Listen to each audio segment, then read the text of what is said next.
At this time, Representative Miller moves to suspend the rules to consider the Conference Committee report to House Bill 358 on the same day which it was received. Without objection. House Bill 358 by Representative Miller provides relative to pharmacy technicians, provides relative to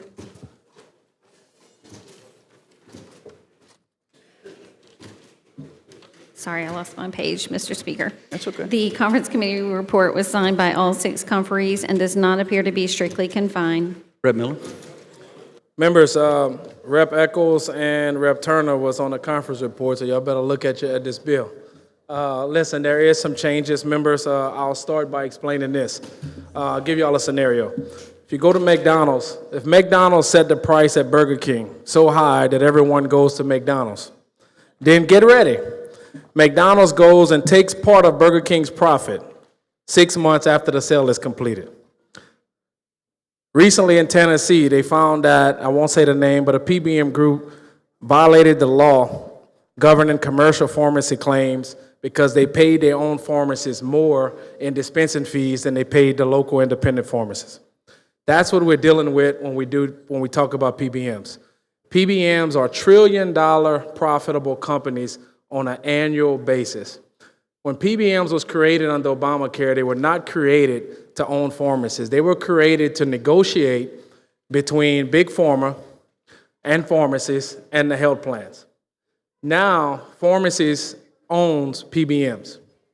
Each one of you probably go or know someone that goes and get their medical scripts on a monthly basis. We want patients to be able to choose where they want to get their scripts filled. We think it's fair that every pharmacy should get reimbursed the same for doing the same work. PBMs typically keep the rebates that they go and negotiate with Big Pharma, and then they go to their own pharmacy and tell you you can get a $100 discount. But yet they've collected and I'm just using this as an example, they've collected $600 on a rebate that they're keeping. They won't pass the rebates to the patient. They don't pass the rebates to the plan. They keep them. I know a lot of you are getting a lot of emails and text messages. So I want you to Google CVS. CVS pharmacies from 2022 to 2024, they've closed 700 across the country. They've recently announced that they're going to be closing 251 across the country. So when they're sending you emails and texts talking about we're going to limit patient access, they've been limiting patient access. We have about 80 CVS pharmacies in Louisiana, about 500 independent pharmacies spread across the state that have been getting treated unfairly every day by PBMs. PBMs are steering patients to the pharmacies they own. We have pharmacies that are not being allowed to be in network with certain PBMs. We have specialty pharmacies because you're getting emails about specialty medicines. Well, you won't be able to get your specialty meds. Well, there's one in Acadiana named Professional Arts. I think some of our members in Acadiana know them. They are nationally accredited specialty pharmacy. These 3 PBMs will not allow them to get in network and get the medicine from them because they want to send it to their own specialty pharmacy so that they can keep the rebates. Members, that's what the amendment does. I think that it's a national movement now across the nation. CMS has taken up. They've done some things as far as Medicare Part D, et cetera, talking about delinking, et cetera. Arkansas have passed this and is being debated in many chambers. I think it's time that we tell PBMs you have to choose. You're either a PBM or you're a pharmacy in Louisiana. We have set the effective date of this bill, January 2027. We will be here and have a whole nother session. If there is anything that we have to address, we're giving them over a year to be able to properly plan to make sure there's no decrease in patient access. Every independent pharmacy here says they're ready, they're open for business, they want to work more. When they tell you that our independent pharmacies are not certified to handle specialty drugs, well, let me tell you something. I don't know any pharmacist that if they get told that they can now carry and dispense specialty drugs, that they won't go get whatever accreditation that there is they can get. When you have patients that are continuously being driven to the PB-owned pharmacies, all of you have gotten it. Hey, you must get your refills through mail. Hey, you must go get your refills at CVS. You must go to, and I don't want to just pick on CVS, it's not just them. You must go to a certain specialty pharmacy. They're not letting you choose. You have to wait on your medicine. They want to talk about specialty drugs. Think about you waiting on it to come through in the mail instead of being able to go to your local pharmacy and pick up your Humira that they're talking about. I had one talk to me, and then I'll get more in the bill. One talked to me just now and said, hey, listen, we have a contract with a PBM, well, we have a contract with Big Pharma that we are the only one do this gene therapy for sickle cell. So I said, well, listen, let me go ahead and bring an amendment right now. I will allow you to only do this gene therapy that you say is critical, but you can't do anything else. Person said, no, I can't accept that amendment. So I just share with you, we have plenty of pharmacies available. Our independent pharmacists have been getting beaten up, have been getting less reimbursement year after year after year because the PBMs want to make their own pockets fatter. So members, I ask you to please support us on this movement, support this amendment, this conference report, and once again, the effective date is January 1st, 2027. We're simply telling the Board of Pharmacy in Louisiana, PBMs must choose if you want to be a PBM or if you want to be a pharmacist. Rep. Freiberg for a question. Members. Rep. Bagley, you're a member. Can you please stop? Thank you. Thank you, Mr. Speaker. I don't know if this is even germane to the original bill, which was about online distant technology. So I don't rule on germanes. I'm sure the speaker will, but I will tell you that it's related to the licenses of pharmacies and what licenses they can dispense. So that's how I take that as germane. But I'm not that ruler. Could I ask that question? Yes, ma'am, you can ask that question. Is this amendment germane to? Yes, ma'am, and I really appreciate that question because I asked the same when I was originally was discussing this bill. And looking through it, the object of the original bill is to deal with the regulations of pharmacies and their pharmacy technicians and prohibiting certain administrative actions. The amendment prohibits other operations of pharmacies and the granting of the renewal of permits to operate for certain pharmacies. Rule the additional amendments. Therefore, I rule the additional amendments that are germane, but I do appreciate that question. Okay, thank you. My second question then is, wasn't this scheduled to be studied? I'm not sure. So listen, this has been debated every year for the last 5 to 10 years. This topic is not new. This is happening across, so it's been debated every year after year. So why is there an urgency at this point? Instead, if it's not going to go into effect to 2027, why wouldn't we have a full debate on this complex issue next year? We've had debates after debates after debates. I also brought a resolution saying the same thing. So we've brought this topic, have been in every committee and in this body year after year. We're giving them a year because they state that they may close pharmacies immediately. So we're giving them a year to restructure. But listen, if CVS closed, we have independent pharmacies across this state. We have access. We're not having access issue. Their current model is they are going to close even before this bill. So I think it's important because we have independent pharmacies are being treated unfairly day after day. I compare what they're doing as someone taking your money as a lawyer, but also acting as the judge. I understand the complex nature of this, and I just wanted some clarification on the urgency. Thank you. Well, Ms. Freiberg, Rep. Freiberg, I just think it's time for us to tell the PBMs this is the will of the state, and this is the practice that we want to do here. Rep. Phelps for a question on the bill. Yes, sir. Thank you, Mr. Speaker. Rep. Miller, I don't know if I agree with you. There's been a debate after debate. Maybe it has not been in the last 5 years that I've been here. Maybe I haven't been in those meetings, and I support independent pharmacies just like the major one. So I have not been privy to those conversations. And this is coming up at this point has been very concerning with our emails flooding It's been in the committee every year, Department of Insurance Committee. Not sure if you're on that committee. I wasn't in those meetings, and I don't know if every 104 of us were there as well. I think it may have been a select few. So when you said that, I think agreeing with Rep. Freiberg, this is a very important measure just to put the amendment on today. How did this amendment come up? Was this a Senate amendment? How did it come up all of a sudden? The conference committee decided that they wanted this on the bill. It's been discussed throughout this body, throughout the whole session, in different forms. There's bills filed for this. There has been meetings after meetings between several members with these entities, and I that's can where the agree bill's with formed. that. And then it comes back to all of us. So the amendment came in the Senate, or the amendment or this proposal came during the conference? Let me be clear where you're saying it came up. It's been discussed throughout the whole session So why wasn't it a part of the bill? because it was added in conference committee.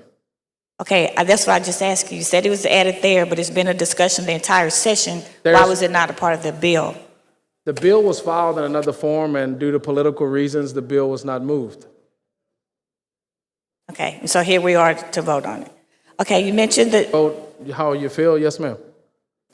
I'm just trying to be clear, Representative Hey, I Miller, just want your where- constituents to be able to go get their medicine wherever they choose and get paid the same no matter where they get the medicine. Well, it seems that it won't be wherever they choose if they're patrons of CVS, and we don't have, even in my area, if we're having to go back and decide and then tell them, okay, the major chains are gone, you can find you an independent agent who can provide the same services. Nothing in this bill that tells CVS to close. There's nothing in Okay. this bill that tells any pharmacy to close. The only thing the bill says is choose if you want to be a PBM, who's the negotiator between all pharmacies, not just specialty pharmacies, not just CVS and Walgreens, but your local independents. They are the negotiators on the prices. They tell them what they're being reimbursed. The only thing this bill says is choose which one you would like to be. And let me- We don't want any anti-competitive things happening in Louisiana. We're saying choose if you want to be a PBM or if you want to be a pharmacy. So we're telling no pharmacies to close. And I didn't insinuate that you were. That, I want to make that clear for the record. When you mentioned the pharmacist with the gene therapy for sickle cell, and you said you'll limit that to that one, can you elaborate a little bit on that? Because I don't really know what that meant. So there's lobbyists, there's people that are flying in their private jets that's telling everybody these absurd stories, right? Well, I don't know if anything, wait. I'm going to answer your question. The story that was said was that, hey, we have a contract with Big Pharma, and the contract is for a gene therapy for sickle cell. And that was the big deal. Like, we needed to make sure they can continue to do this gene therapy.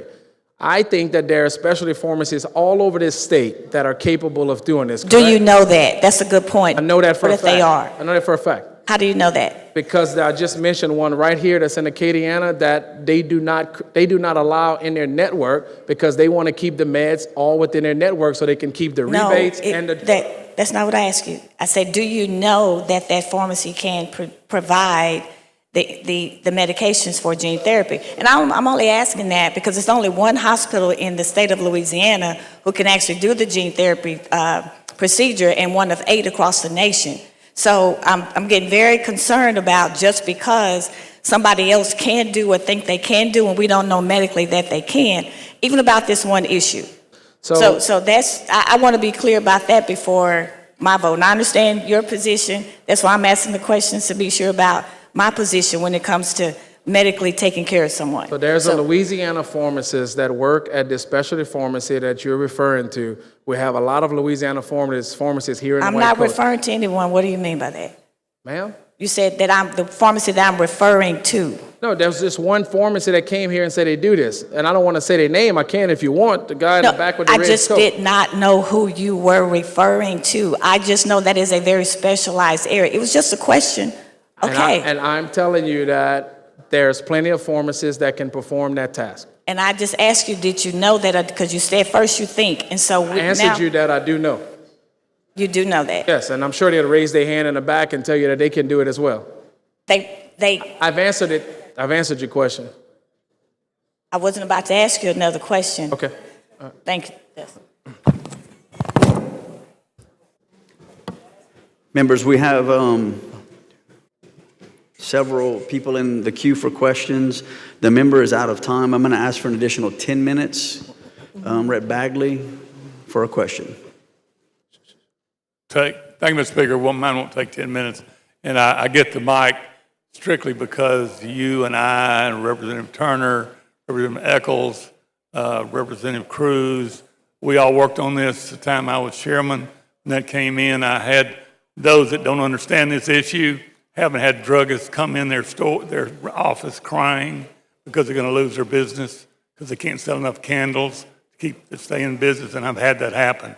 So I applauded you and the other members because I'm very grateful for what you did. The men and women back here, same way, and good job, Chairman. Thank you. Thank you. Thank you, Mr. Chairman. Speaker Pro Tem, for a question.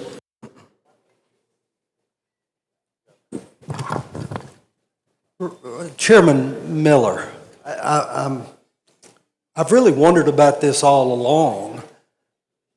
The duty of a PBM is supposed to be to do what? To negotiate the prices between Big Pharma, the health plan, and the pharmacist.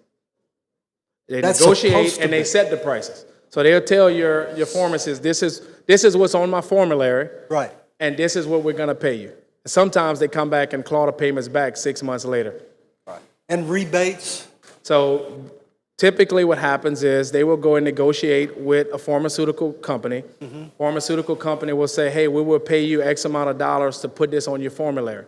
Right. The PBM will say, well, you have to give me X amount of dollars in rebate in order for me to allow it. They keep the rebates. But their idea is that they're supposed to be really in the best interest of the insurer or the person who's going to need the drug. The goal was they were supposed to drive down pharmaceutical prices, drive down the cost of the medicine. And they have certainly- not driven it down. They've just taken more. They have gave the pharmacies less and put more money in their pockets And sent people to their pharmacies that they own. at a cheaper cost because they pocket in the rebate. And they're driving out the independent pharmacists.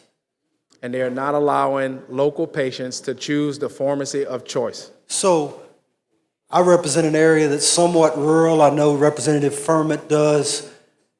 And because of what's going on with officer group benefits and with PBMs, it has hurt the availability of necessary medications in the outlying areas where they really had no choice but to go to a Walgreens or a CVS or that type of thing. The idea seems to me is it's got an inherent conflict of interest without your bill. Hadn't that been kind of recognized nationally and in other states that, hey, you have two different duties here, and you're helping yourself instead of helping the patient? Yes, their primary objective was supposed to be to drive down costs, and they have not. In theory, that was a good idea. In theory, I think it was a great idea before we realized they were gonna vertically integrate to have every aspect of the healthcare industry, and then also steer patients only to there so they can pocket more money. And in theory, it could still work if they didn't also have an ownership interest to profit from the pharmacies they send it to. Yes, sir. And they also do not let certain pharmacies get into their network so that they don't have competition. And you're in the medical field. Yes, sir. And every day I have independent pharmacists next to me. I'll fill the script next door. They get there and they're told, no, you have to go to another pharmacy that's going to be cheaper, and you have to get mail-in pharmacy instead of going to your pharmacy nearby. The patients are getting this every day. And it's the PBM that owns the pharmacy that's telling the patient that they have to go So, and there's to their pharmacy. the three big PBMs accounts for 80% of the market in the United States. And it's growing. Their piece of the pie is growing. Yep. Right now they're at 80%. They've done this. Mike Johnson have also called for PBM reform, et cetera. I mean, it's At the it's national not only level. happening all over the state; it's happening at a national level. Okay. Thank you very much. Thank you. Rep. Glorioso for a question. Thank you, Mr. Chairman. I'm sorry. I'm listening. I'm sorry. Look, I support your bill. I got a call from one of my constituents about 30 minutes ago who had gotten an email and a text from his daughter's pharmacy. She has MS, and he called me saying if this bill passes, she's not going to have access to her medicine. I know you have expertise in this field. Would you explain so that my constituents and all of the citizens understand So that they're still going to have access to their medicine? I'm sorry. So basically, these PBMs are sending out scare tactics, right? They're saying that, hey, if we don't have this pharmacy, then you cannot get your medicine. There are hundreds and thousands of pharmacies available now to be able to offer that service, but your PBM is not allowing them to do it. So my argument is we have enough pharmacies, specialty pharmacies, independent pharmacies, whether it's commercial pharmacies, Walgreens, Walmart, we have pharmacies that can offer these services. The PBMs just have to allow them to get in network and offer the services.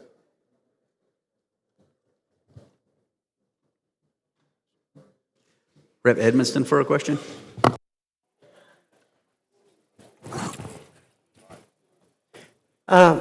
Thank you, Mr. Speaker. Chairman Miller, first of all, I want to thank you because I know you've worked really hard on this for quite a number of years, I think. And I know there are other senators and representatives that have worked with you. Do you wonder if one of the reasons that the amendment was added is because our independent pharmacies are about to go out of business and the outcry from them might have made a difference in why the amendment got on? They're crying for help every day. And, every day. And listen, Rep, the independent pharmacists just want the opportunity to be treated fairly, to get reimbursed fairly, and serve their communities. Absolutely. And I just want to ask one last question. Do you know for a fact that CVS is going out of business? Or do you know anybody that knows that for a fact? No, I just know that they closed 700 stores between 2022 and 2024 by choice. Right. And they put out early in the year that they were closing, I think, an additional 172 across the nation. So they're closing previously before these bills are even being discussed. Absolutely. Thank you so much. Thank you, Mr. Speaker. Thank you. Rep. Wilder for a question. Thank you, Mr. Speaker. Mr. Chairman, I appreciate the legislation. Just have a couple questions. 2 years on the insurance committee, I'm trying to learn a lot, and I think I understand. So does this help the small business independent pharmacies in my district? Not only does it help them, I think it helped everyone, help all pharmacists, help everyone. I thought I knew that answer. Playing field. Yeah. Just wanted to confirm. But yes, it does help the small independent pharmacists, but I just want to be clear, it should help every pharmacy. Right. But specifically, I've got a handful in my district, and I work for those people. So, Yes, sir. all right. Second question. Well, actually, I think Speaker Mike Johnson, Pro Tem Mike Johnson, took care of that. This is a conflict of interest. Would you agree? Yeah, I think more anti-competition, anti-competitive laws. Does this make it easier for my and our constituents to obtain their necessary prescribed medications? I think it does, because it's going to allow the local pharmacists to be able to give them the prescriptions that they come for. Yeah, well, I've seen some of the emails today too, and I'm not sure it's not more than David versus Goliath here. And It is. Trust me, it's weighing on my shoulders. thank you for Thank what's you, going Rep. on. Echols, Appreciate for it. being here to help me through this. Thank you. Rep. Hilferty for a question. Thank you, Mr. Speaker. Chairman Miller, if someone is currently getting their prescriptions through the mail, some of the emails I'm getting from constituents seem to focus on that. It seems like many of the PBM pharmacies that are under joint ownership also control a lot of the mail delivery. Are we concerned that there could be a disruption for those constituents that prefer to get their, especially our elderly constituents that prefer to get their prescriptions that way? So if you prefer to get your scripts by mail, you can still get your scripts by mail. All we're trying to stop is people demanding that you get your scripts by mail from a certain pharmacy. But if you want to get it by mail, there's local pharmacies. There's one I know in this building that mails out your medicine. Not only mail, independent pharmacies deliver, a lot of them. They will deliver to your home. So we're not trying to disrupt mail pharmacy, et cetera. We're just saying we want you to choose, and we want you to go to the pharmacy that you choose to do that. Now, for those companies that are currently operating in the state that do have that unified ownership, would they be able to separate the PBM from the pharmacy piece and still continue to operate in the state? How does that work? So we're giving them till January 1st, 2027 to work on separation. Okay. Look, I know a lot of times setting these things up can kind of be arduous, and if you're dealing with multiple medications or something, so it sounds like we're giving a runway for these items to be worked out in the interim. Because certainly we don't want to inconvenience our residents. Not only are we giving them a runway, but I've committed to them that come to me on a weekly basis, monthly basis. I will work with them between here and next year if they can show us that there's things that they're doing that is life or death, and we need to amend to allow it. We will do it. But I still think that they won't be able to give us any scenarios because they don't own the rights or license to any drug, right? They just need to allow pharmacists the opportunity to serve their patients with those drugs, and they've been stopping it and demanding that they go to their pharmacists. Thank you, Chairman Miller. Okay, members, the member's out of time. We have one additional question in the queue. I'm going to ask for an additional minute. Hearing no objections, the member has an additional minute. Rep. Cox for a question. Thank you, Mr. Speaker. I'll be quick. Just today, I got texts from independent pharmacies in my district asking me to support your bill and Representative Eccles' bill. My question is, what about corporate benefit plans that require the PBM? How does this affect that? The people that don't have a choice, it's their corporate benefit plan. So we're not interrupting that per se, but let me make sure I'll be clear on that. So the PBMs, if you choose to be a PBM, you can still be a PBM, but you cannot be a PBM and a pharmacy. Can't be both. So the PBM are the negotiators in the middle for the price, and they set the price and the reimbursements for the pharmacies. We're just telling them if that is your core responsibility, we want you to keep that as your responsibility. We don't want you to also go open a pharmacy and steer people to you and compete against other pharmacies. Because that's sort of what it does. Like in my personal benefit plan, it steers me to CVS. I could go to you if I lived, but it would, you see what I'm saying? Do you understand where I'm coming from? So, and you said the word steering. Steering is currently a law that's not supposed to happen in Louisiana. It's supposed to be patient's choice. Well, right. It steers us there because the price is better. But you understand, quite frankly. do you understand? Well, I don't want to ask you a question. Yeah. The reason the price is better is because when they negotiate with Big Pharma on this drug, they demand a rebate. They Right. keep the rebate. You don't ever see it. So their rebate may be $600, so they'll give you the drug $100 cheaper at their pharmacy. Yeah. They profit $500. So if they would just do that to the independent pharmacists, give them the same thing, then we would be A-okay. Right. But they're Right. only doing it for the pharmacists they own. So it's not driving your price down, it's driving their profits Okay. up. Just to be clear, I'm going to. Sorry, I didn't mean to go on a rant. I'm supporting your bill, but there's probably tens of thousands of workers in our state that have a corporate plan. And, you know, when you have a corporate plan, it's not a choice. This is what you have. So remember, we're not telling anyone to not use the PBM you're using. We're just telling the PBM you cannot also own the phone. Got it. Yeah, so they'll figure it out within a year, I promise. All righty. Rep. McMakin for the floor.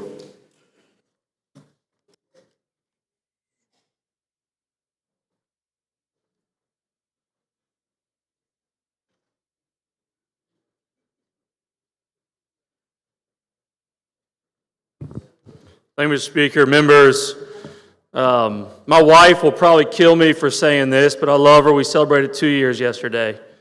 I have taken, for the last 25 years, at least a pill a day. I suffer from major depressive disorder, and I am so thankful for my local pharmacist, TJ Woodard, at Prescriptions to Go.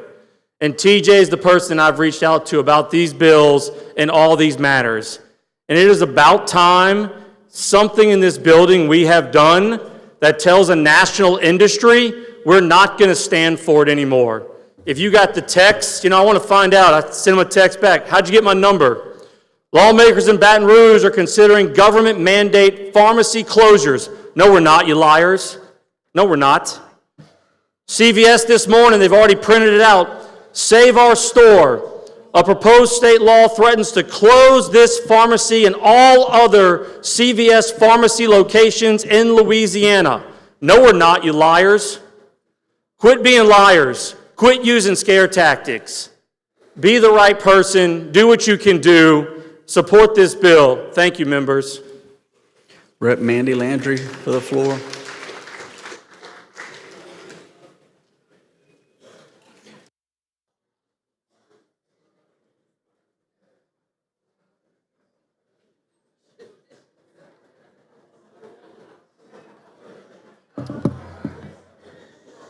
So members, we all have very different districts.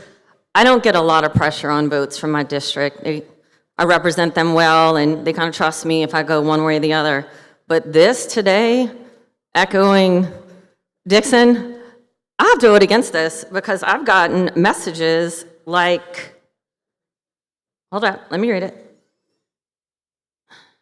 Is there any way this can be stopped? I am literally sobbing because my husband will die without his specialty meds. They sent me some of the emails. This will eliminate more than 100 pharmacies. This will harm people's ability to manage their life-threatening conditions like organ transplants or cancer. This puts the lives of Louisiana patients at risk. CVS, whoever works for you, or if you're watching, you should be so ashamed of this because you are scaring people. And from what I understand, I learned a lot about PBMs in the last day or so. The issue is CVS has PBMs in their pharmacies, and if they have to choose one or the other, they choose the PBMs because they make more money. I'm mad about this. I haven't been mad about a lot, and it pains me that I really want to vote with Justin because I think it's the right thing to do, but they are so scared. Someone who messaged me and said, I think my husband might die of this medication. So I don't like this. I want to explain this and put it out there for my constituents, and I want CVS to hear it too. Thank you. Rep. Jordan for the floor.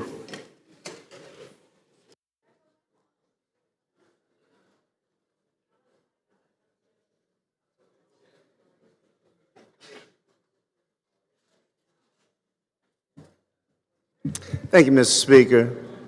Look, members, let me say this, because, you know, my initial thought was to come in hot on this and be all emotional, but I think after seeing Rep. McMakin and Rep. Landry, I'm going to take a different tone.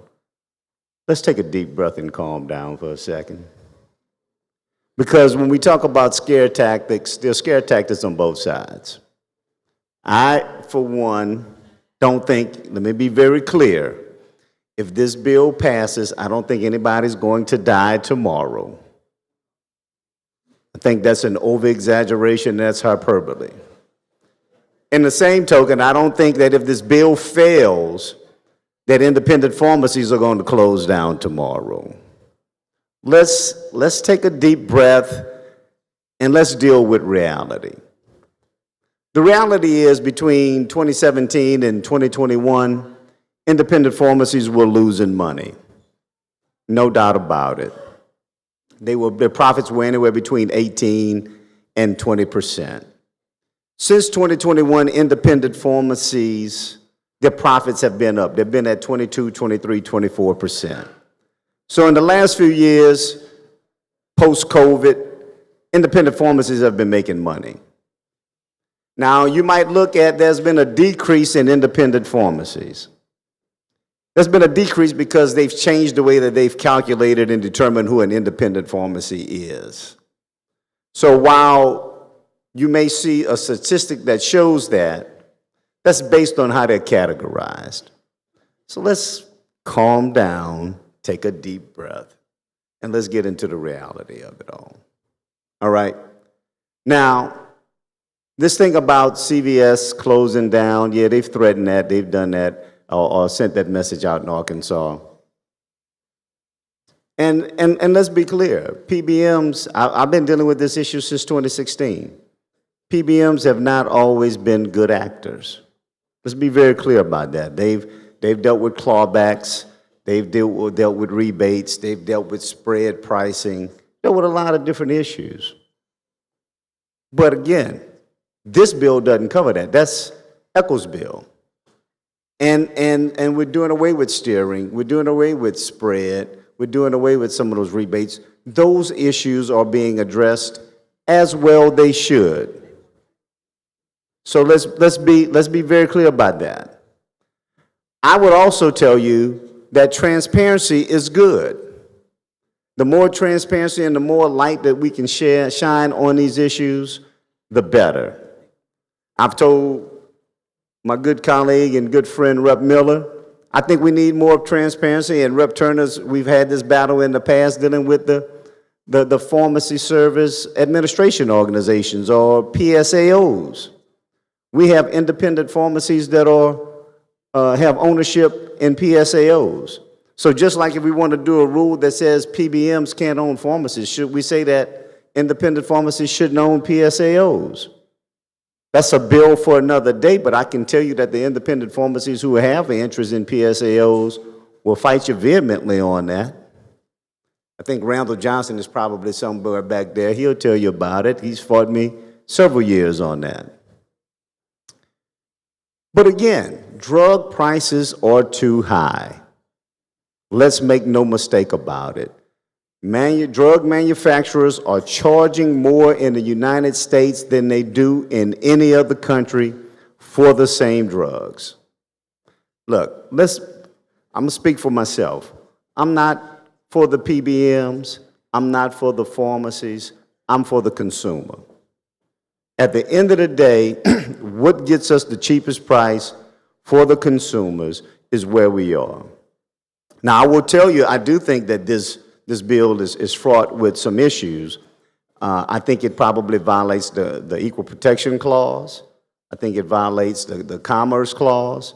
I think we've got some issues when we start saying that we're going to favor and make distinctions between in-state and out-of-state pharmacies because they're in the same business.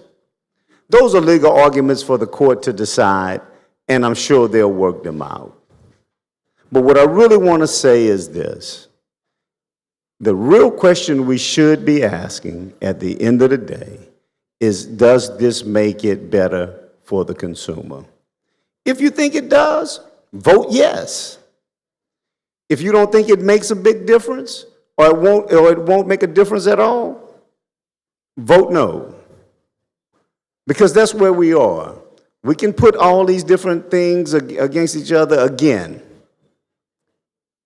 Independent pharmacies aren't going to close tomorrow. In fact, they're doing better now than they have in several years. If CVS decides to leave, hopefully we have people to make up that difference. Although I will say this, so you'll know, CVS alone has a $1.4 billion economic impact in Louisiana. And they pay over $100 million in taxes in the state. If you think we can make that up and independent pharmacists can make that up, I'm fine with that. Those are the facts. I'm not here to mislead you. I'm not here to call people liars. I'm not here to give any scare tactics because there's scare tactics on both sides. Deal with the reality and some of your, for lack of a better term, common sense. You know that some of these things are hyperbole and they're meant to try to generate a reaction. And sometimes we all get caught up in the reactions. But I think now is time for level-headed decision-making. And that's all I'd ask you to do. Just take a deep breath, go through the facts, think about this with the best wisdom that God has given you, and make your decision. Thank you, Mr. Speaker. Will you take any questions? Absolutely. Rep. Fontenot for a question. Thank you, Mr. Speaker. Rep. Jordan, you spoke about some things you thought may be illegal or not within the confines of the law, but I have a question for you. On the same text message I've given to CVS to notify me when my prescription is filled, they've now taken that data and they're sending text to me about political and contact your legislator. Do you believe that to be legal? Let me say this to you. Well, it depends on if you've given them that authority when you do it. But Rep. Fontenot, let me just say this though. I think you know that I'm a big data privacy guy.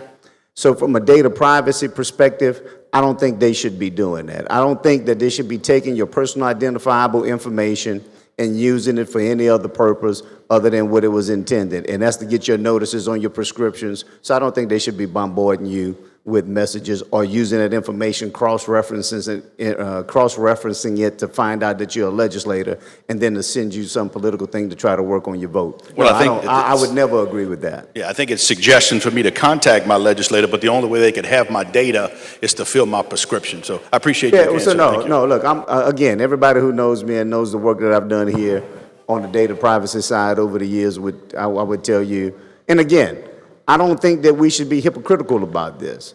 So that's why I'm saying, if it's good policy and you think it's good policy, go for it. If you don't, but this is not being hypocritical on one side or the other. I think transparency in drug manufacturing and in the drug paradigm is good. So I think we should have transparency all throughout the process. And I would tell you, this only addresses one portion of it, but not the full process. Rep. Amity for the floor.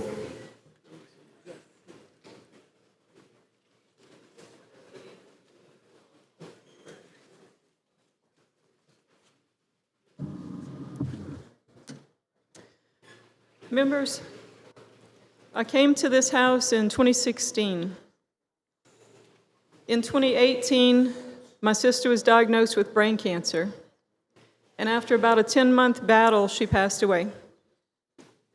During her battle, there was a period of time when she would come to my house to use my computer because we had good internet, and because sometimes she wanted me to help proofread things, because when you're dealing with brain cancer, sometimes you may not think as clearly as you would otherwise. And I can't tell you the hours and days that she should have been able to sit with her grandchildren, but she instead was having to come and fight with pharmaceutical companies, with PBMs, because of some of their rules that had nothing to do with common sense. They required her to have her chemotherapy drugs delivered to her doorstep. She lived in an apartment complex. Her husband was at work during the day. So you have a brain cancer patient undergoing treatment who's alone in her apartment, and she's supposed to be alert and aware when they drop off chemotherapy drugs at her doorstep so that she can hurry up and bring them inside and keep them safe. And if any of you have dealt with chemotherapy, you know that those things have to be handled on a very strict schedule. So at any point in time, if the courier was late, if the package didn't arrive, or God forbid, if it got stolen off of her doorstep, her very life could be in danger. So I learned that those rules were established by PBMs, who obviously weren't having any consideration for a patient. I think you know what their consideration was. It's called their bottom line. So a few moments ago, my esteemed colleague used the words reality and common sense. The reality was they had a stupid policy. And I think anybody with common sense would agree. In my district, since I came to this House, many independent pharmacies have closed down. I'm not sure how many I have left. And I don't know the statistics. I know this from driving through my district and seeing pharmacies boarded up. I know this from speaking to the independent pharmacy owners before they closed and after. And the one common thread wasn't the economy. It wasn't even the pandemic.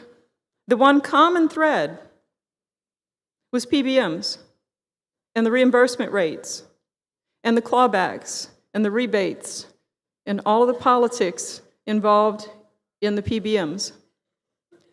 So whenever I'm faced with a decision on how to vote on a bill that affects PBMs in a way that I believe is going to help to regulate some sanity into the situation, I want to stand firmly in support.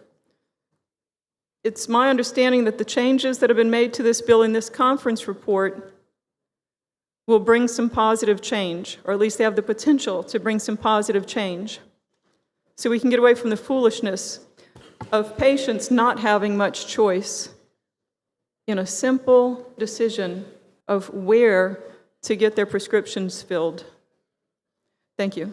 Rep. Bacala for the floor.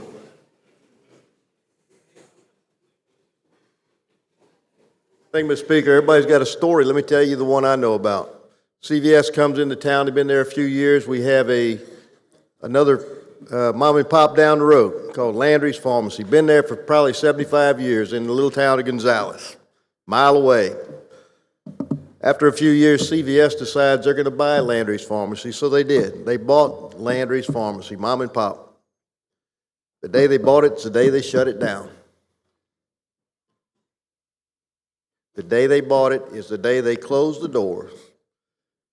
So what'd they do? What do you think? Pretty simple, right? Let's eliminate the competition. We're the big bucks. We're already kind of putting you out of business by paying you less than it costs you to fill a prescription. You're going to fill a prescription, cost you $20 to fill it, we're going to pay you 10. You know what? And so they hope that, okay, there's, out of every one that they lose money on, hopefully there's another one that they make money on. I will remind you that year after year after year, Joint Legislative Committee on Budget fought against the CVS PBM being engaged with our officer group benefits. Year after year after year, we fought it. We said no. We looked at it. We had long hearings on it. We had special meetings on this. And we recognized that it was something that just didn't work. You know, we live under these conflict of interest laws all the time, don't we? As legislators, as elected officials, you have to make sure that you don't accept a ticket to somebody. You have to make sure that the contribution doesn't come from a prohibited source. God, what more of a conflict of interest than the guy who's paying the bill also, you know, is trying to steer people away from company A because they want them, let's make sure you come to ours. Let's shut down the competition. Year after year, this legislative body said CVS will not be the PBM of record for OGB. And you know what happened? Somewhere along the way, the will of this legislature took a slap in the face when the previous administration said, we don't care if y'all like it or not, we're calling this a consulting contract, $1 billion consulting contract, rather than something we have to approve. You want to talk about dirty? Let's talk about, look, PBM. Let me tell you historically what they do. The pharmacy says this drug's going to cost $20. The PBM goes to the insurance, said that we got a bill for 20, so give us 22. That's for our $2. PBM got 22 bucks. Then they tell the pharmacy, we're going to pay you 10, and they pocket the rest. That's called spread pricing. When you hear spread pricing, that's what it is. When you hear about the rebates, the PBMs decide what are the preferred drugs. You know how they decide that? Where they can make the most money. You got 3 antibiotics, right? PBMs kind of get to point you in the right direction. And guess what they do? The one they point you to is the one the pharmacy company is going to pay them to point you to. And now it's getting even worse. Now these PBMs can point you, okay, they got to cover you no matter where you go. But they can say, we're not even going to charge you copay if you buy from Pharmacy X or in the mail. Let me tell you, the scare tactics about suddenly somebody's going to die because they can't get their medication, the words I want to say can't be spoken publicly on this microphone. Let's fix this. Let's start down the path of fixing a horrible, horrible system. CVS can continue to do business here as pharmacy. CVS PBM can decide to continue to do here as a pharmacy, but they got to choose. They got to choose. Thank you, Mr. Speaker. You have a right to close. Thank you, Mr. Speakers, and thank you, members, for a healthy debate. Members, this bill isn't about me. We bring bills sometimes that's about our local areas and you want them to pass, but this bill, as you can see, I have friends that's on the opposite side of me in this bill, and I want you each to vote for your district, vote for your constituents, vote for your families. I'll be your friend whether you vote for this or not, because this is a healthcare issue. This is a hot topic. Rep. Fontenot just mentioned about data sharing. Well, how do they get his information? When you go to your local independent pharmacies is when that PBM find out what are you getting prescribed. And that's when you're going to get those emails and text messages saying you must go to their pharmacy. That's data sharing. That's illegal. That's the things that we want to stop. I'll give you a quick example. So all of the CEOs to the PBMs came here, and I met with all of them. I really want you to listen to this example. One of them told me it was very important to continue letting them have pharmacies because they did mental health specialty pharmacies. And I said, please tell me more about that pharmacy. He said, we have mental health pharmacies in most of the healthcare human service districts. We're in those facilities, almost like being in FQHCs. I said, tell me more about it. He said, if a patient comes in there with schizophrenic, whatever, paranoid, they need their medicine now. That patient isn't going to go to the pharmacy to get their medicine. It's important that we have that medicine readily and available. I said, sir, I couldn't agree with you more. I said, let me give you an example. I said, I have a mental health provider at one of my facilities. I get that same patient come to my facility. I have an independent pharmacy next door, and you deny that patient the right to fill the script next door. And that patient is paranoid and schizophrenic. So it was very good that they were doing it for patients that was going to their pharmacy. But if that same patient came to an independent pharmacy and was in dire need of the medicine, they would not approve the medicine for their private plan. Members, they are not allowing qualified providers in their networks when they talk about specialty drugs. When you get a phone call that your specialty pharmacy is going to close, I want each of you to ask them, have you asked pharmacies, can they serve these drugs? Have you contacted pharmacy owners in this state, in this parish, and offered them to carry these specialty drugs? Have you allowed the specialty pharmacies within this parish an opportunity to be in your network? You will be surprised with the answers. As I talked to each one of these CEOs, they agreed. They said that the practices they were doing, they were going to change them because they were not right. But they tell us this year after year after year. This bill here will set an example and let them know in Louisiana, we mean business, and we do not want you to own a pharmacy and also a PBM. We want our independent pharmacists and our constituents to be treated fairly. We want, no matter where you fill your script, the same reimbursements, the same cost applies across the board. I want your grandmother to be able to choose what pharmacy she gets her meds from and not pay $1 more or $1 less, no matter what pharmacy she chooses. Members, I respectfully ask your support on this bill. Mr. Speaker, I close. The bill moves final adoption of Commerce Committee report. All those in favor vote yea. Those opposed vote nay. The vote machines. Members, vote machine. Members, vote machines. Guyman, yea. Farnham, yea. Members, vote machines. Ventrella, yea. Members, vote machines. Members, are you through voting? Members, are you through voting? Clerk will close the machine. 88 yeas, 4 nays, and the Conference Committee reports are adopted. Madam Clerk, open the machine for co-authors. Members, vote machine for co-authors. Members, vote machine for co-authors. Members, are you through voting? Clerk will close the machine. 42 co-authors.